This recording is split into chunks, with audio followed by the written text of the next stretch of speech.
La force de la communauté.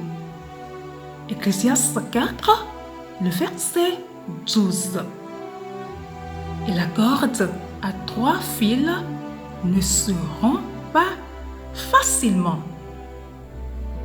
Je vous salue, bien-aimés, de votre position d'auditeur.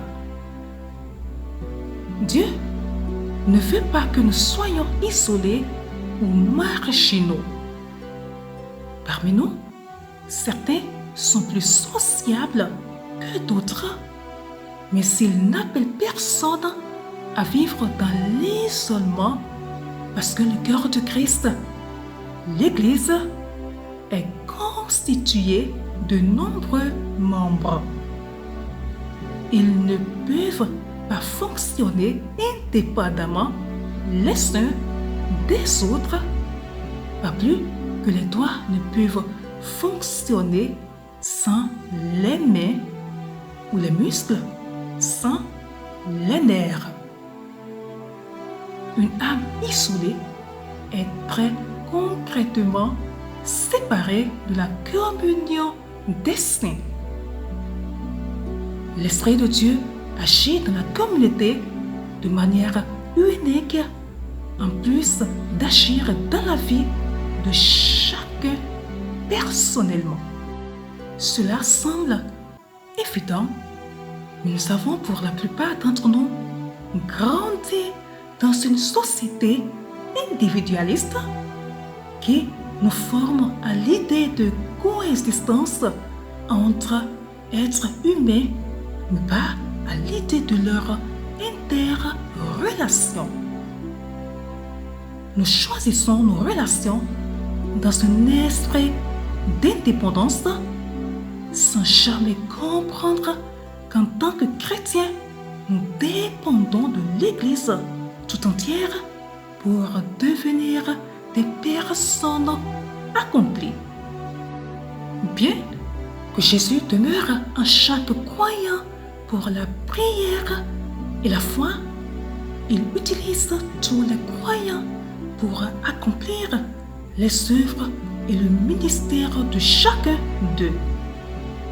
Dieu utilise le corps entier, l'Église, en accordant les dons et les ministères. Si nous voulons porter du fruit en son nom, nous devons porter du fruit tous ensemble. Telle est la volonté de Dieu. L'Église chrétienne est terriblement fragmentée. Nous pensons que la séparation n'est pas grave. Nous changeons de communauté sans grande difficulté.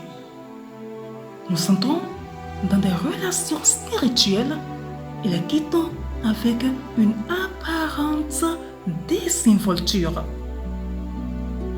Des croyants authentiques développent des théories exclusives, des personnes réfractaires, des clans dissidents. Pendant ce temps, nous oublions un principe biblique fondateur qu'est, dans le corps du Christ, comme dans bien d'autres domaines, l'union fait la force. Bien-aimés, Dieu nous donne ce principe de la corde à 3 brins parce qu'il veut que nous soyons liés ensemble. Il veut que nous nous assemblions en son nom. Il veut un corps de Christ unifié, pas une multitude de corps de Christ. Il veut que les individus trouvent leur force dans des communautés resserrées et durables. À mesure que nous nous approchons du Christ, nous nous trouvons rapprochés de son peuple. Belle méditation à vous. Bonne journée!